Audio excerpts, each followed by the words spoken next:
Okay, so here we are on top of Mount Keene on this beautiful sunny day, slightly windy, but it's perfect otherwise. And this is a short video to say, first of all, thank you for volunteering, for helping out with collecting soils from all the Munros in Scotland. And it's second, just to show you what you get when you receive your package through the post. So you've registered, we've acknowledged that you've registered and then sent out the package, and you get an envelope like this through the post.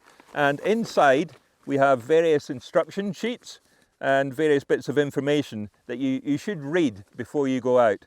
So there's the instructions for participants, there's health and safety guidance, and there is a map showing you where on your Munro you should sample.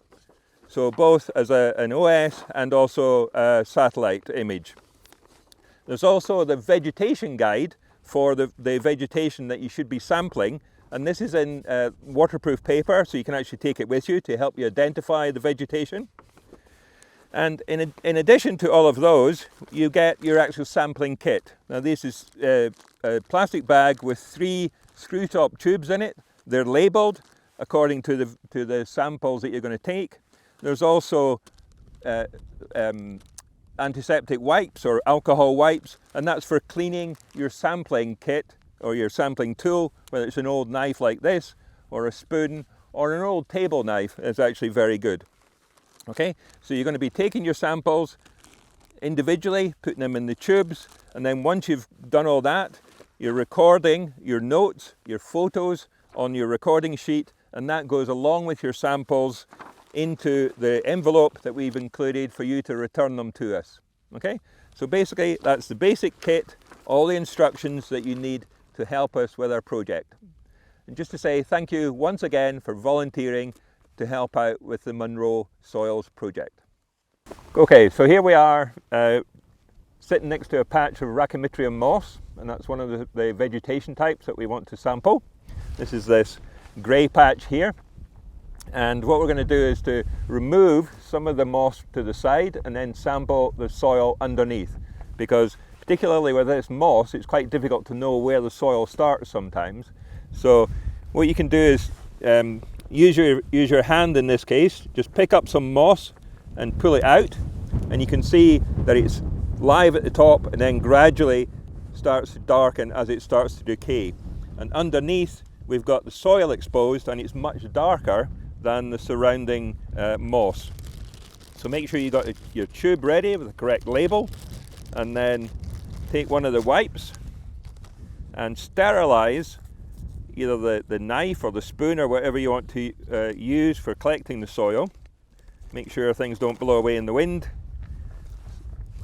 So then just sterilize the blade or the spoon, because we don't want any DNA in the sample from anywhere else. We just want the DNA from the soil.